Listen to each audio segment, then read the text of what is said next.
What's going on? You're here with Nate's Weight and this is Crossbeats Production. So this tutorial is about how to stack your kick, or how to stack any instrument for that matter. I guess it could be a kick or a clap or a snare or whatever it might be. But what I want to kind of bring to you guys' attention is, first off, you want to have a good reason to stack kicks, not just stack them just for the sake of it. If you have a good kick already, then there's no point in stacking another kick on top of it. But if you're looking to achieve a different style of kick or some kick that somebody else is never going to have, this is a good way to obviously do it. Stacking things can achieve that, and obviously when you stack a kick, it gives you benefits of having a different beater on top of that kick or a different low end on that other type of kick. So I guess there's a couple of benefits. There's some negative fallback as well if you're not looking out for phase when you're doing stuff like this. But the thing I want to first off bring to your attention is first off, phase. Obviously that's one thing you want to look for when you're stacking any kind of kick, snare, clap, whatever it might be. Pay attention to how the sound of the kick or the clap sounds prior to you stacking it with something else, and listen for volume reduction and things like that in the kick, because generally with phase, things like phase cancellation happens. You might have slight cancellation, it won't be entire cancellation, or you might have an entire cancellation if it's exact same sort of kick at the same time, and you're EQing it or things like that.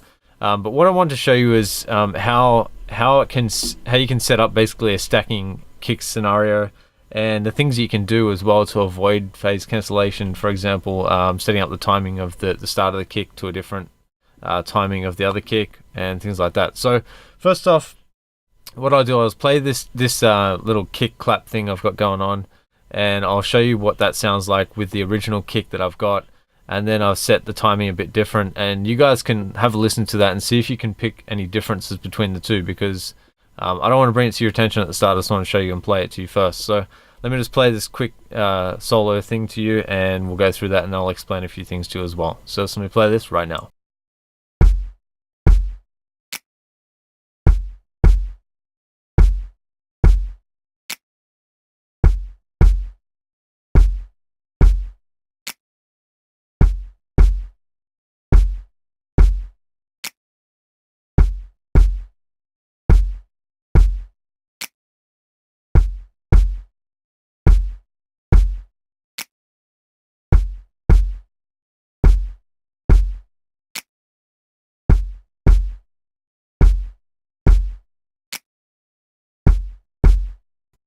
Okay, so both of these kicks, the first one in the blue and the next one that's kind of in the purple color there, they're both exactly the same kick. What I've done though to make them sound different, and I don't know if you noticed, but this one's a little bit less volume slightly. It sounded like it wasn't as impactful as this one, and the way that happened was through setting up timing on the kick. So what I did was I went into the kick itself and I changed the actual. So this kick has a lot of snap at the start there. You can see it's straight into the kick basically, and the waveform is a little bit different. And then when you get to this kick, it's kind of like a bit silent at the start, and then it starts with the actual transient of the kick, and that kind of progresses quite quickly after that. So the thing is that, what you got to look for is phase. Obviously, when you're stacking two things together, you got to look for these lines here. So the waveform will tell you whether or not that itself is in line with this waveform here. So if you're looking at these waveforms, you want to have them in line kind of with each other.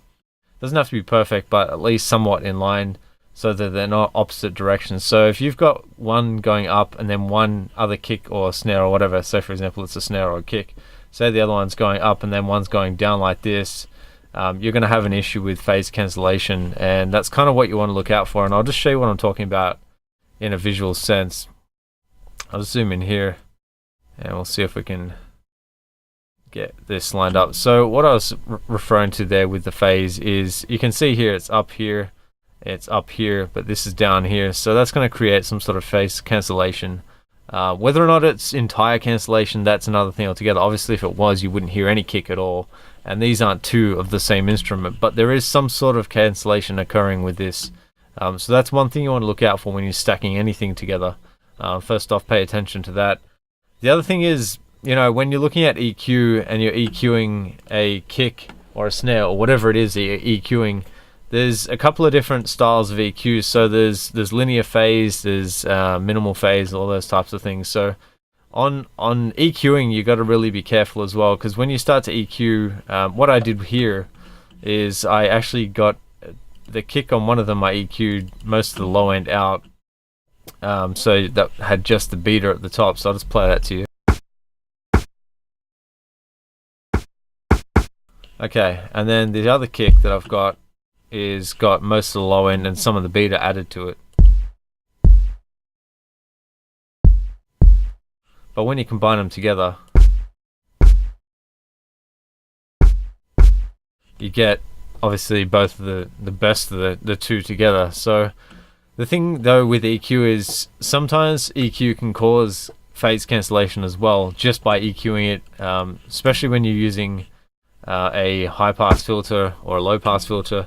Some EQs create issues when you're doing that, so you got to be careful when you're EQing stuff. You'll probably hear it when you EQ it. You can hear the phase and you can hear cancellation if you're in tune to that kind of thing, but you just got to want to pay attention to that, especially when you're doing this sort of thing. Like I said though, you know, if you have a kick that sounds good already, don't go in there and start stacking kicks if you don't need to. You don't really have to if you don't require it. It's more or less just a taste thing, and you know, achieving a style of kick that maybe nobody else has, like I said earlier. But that's kind of the key thing behind it. So just pay attention to your phase, especially when you're stacking instruments, and also pay attention to what low end you've got on one kick and maybe the high end on the other. Maybe you're trying to achieve some of that beater on the top of the kick.